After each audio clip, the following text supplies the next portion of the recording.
My name is Leo, and well, some people say I have a way too much imagination. Mom says it's my superpower. Dad just says I need to remember to wear matching socks. Today, I decided my superpower was needed for a big mission. The jungle behind my house wasn't just a bunch of trees and bushes. No way. It was the Whispering Woods, a place full of secrets just waiting for an explorer like me to find them.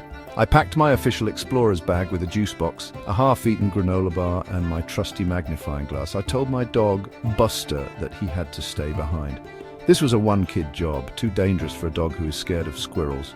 Stepping into the jungle was like walking into a whole new world. The air felt thick and smelled like damp dirt and sweet flowers, which is a lot better than the inside of my gym locker, let me tell you.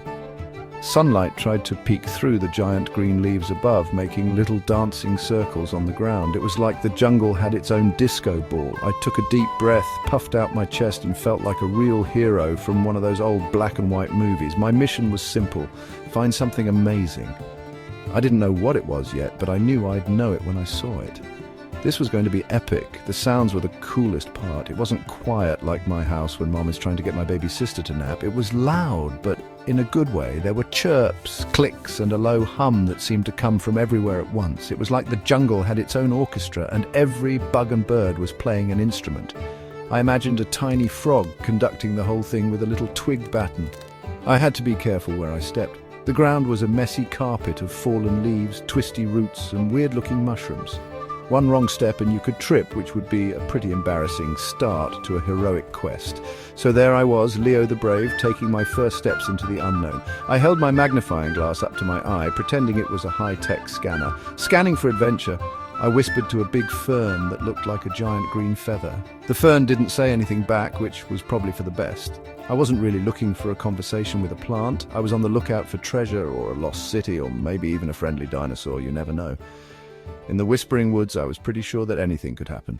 The real adventure was just getting started.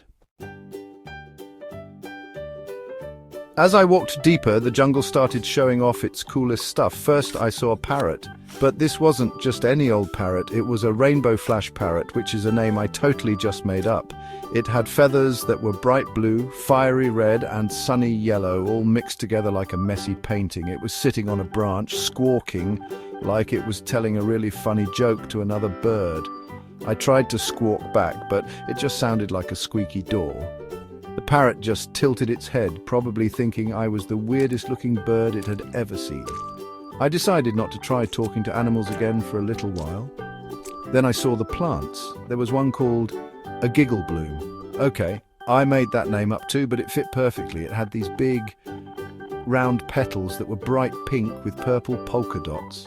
When a little breeze blew past, the petals would jiggle and shake like they were giggling. It was impossible to look at them and not smile. Right next to them were some snooze leaves. These were huge, droopy green leaves that hung down so low they almost touched the ground. They looked super sleepy, like they had stayed up all night watching movies. I half expected one of them to start snoring. Not long after, I met a monkey. This wasn't just a regular monkey, though. It was a tiny monkey, no bigger than my action figure. And it had fur the colour of chocolate milk. It was hanging upside down by its tail from a long curly vine, munching on a piece of fruit. He looked at me with these big, curious brown eyes. He didn't seem scared at all. I decided to name him Zippy. Zippy chattered at me, and this time I didn't try to talk back. I just gave him a little wave. He wiggled his tiny monkey fingers back at me before swinging away through the leaves, making a new friend check. My magnifying glass got a lot of use. I found a line of ants marching like a tiny army, each one carrying a little piece of a leaf. I saw a beetle with a shell, so shiny it looked like a tiny rainbow-coloured car. The whole place was buzzing with life, from the tops of the tallest trees down to the dirt under my sneakers. Every single corner of the Whispering Woods was packed with something new and exciting to see. It was way better than watching cartoons on a Saturday morning, and there were definitely no commercials for boring grown-up stuff. My epic journey was going great until I reached the Crooked Creek. It wasn't a huge river or anything, but it was definitely too wide for me to jump across. The water was gurgling and bubbling like it was telling me, "Nope, you're not getting past me." I looked left, I looked right. There was no bridge. My mission was in danger. An explorer can't just turn back because of a little water. That would be like a superhero giving up because his cape was wrinkled. I had to figure this out. I sat on a mossy rock and put on my best thinking face, which involves scrunching up my nose. That's when I saw it. Hanging from a giant tree on my side of the creek was a long, thick vine. It stretched all the way over the water, almost touching a branch on the other side. It looked just like the vines you see in jungle movies. An idea popped into my head. It was a brilliant, amazing, and probably a little bit crazy idea. I was going to swing across the crooked creek. I walked over to the vine and gave it a good tug. It felt strong, not like one of those flimsy weeds in Mum's garden. This was a grade A, Explorer-certified swinging vine.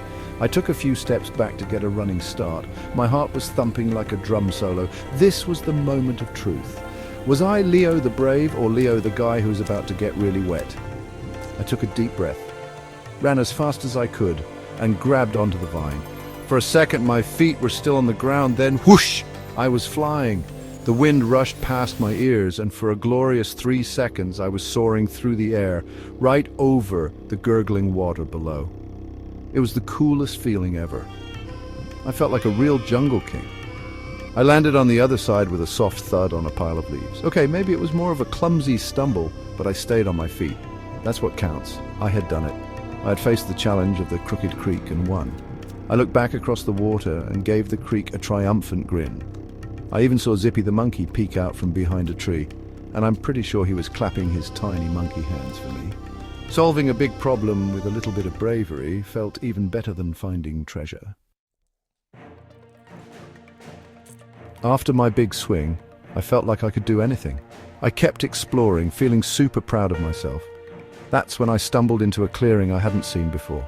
It was a small, round space where the giant trees didn't grow, and the sunlight poured straight down like a golden waterfall. In the middle of this clearing was a single amazing flower. It wasn't a giggle bloom. This one had petals that looked like they were made of pure light. They shimmered and glowed with a soft, warm yellow color, even though there were no light bulbs or batteries anywhere. It was pure magic. I crept closer, not wanting to scare it. As I got near, I realized the flower was humming. It was a soft, gentle sound like the purr of a happy kitten. The air around it felt warm and peaceful. I just stood there for a long time, watching it glow. It was the most beautiful thing I'd ever seen. It wasn't treasure like gold coins, but it was something way better. It was a secret, a little piece of jungle magic that nobody else knew about. This was the something amazing I'd been looking for all along. I knew I couldn't pick it because its magic belonged right here in this spot. A single glowing petal gently broke off from the flower and floated down, dancing in the air before landing right in my open hand. It didn't feel like a normal flower petal. It was warm and smooth, and it pulsed with a faint, soft light like a tiny firefly. It didn't burn or anything, it just felt like holding a little drop of sunshine. I carefully placed the glowing petal in my pocket. It was the perfect souvenir, a reminder of my adventure and the secret I had found. I knew it was time to head home. My mission was officially a success. Walking back didn't seem as long. With the warm petal in my pocket, I felt brave and happy. I even managed to leap over the crooked creek at a narrow spot I found on the way back. No vine needed this time. When I finally stepped out of the whispering woods and back into my yard, the world seemed normal again, but I felt different. I had a secret. I was an explorer, a hero, and a friend to monkeys. I pulled the glowing petal from my pocket. It was still shining. I knew that even on a boring day, I would always have a little piece of jungle sunshine to remind me of my incredible adventure.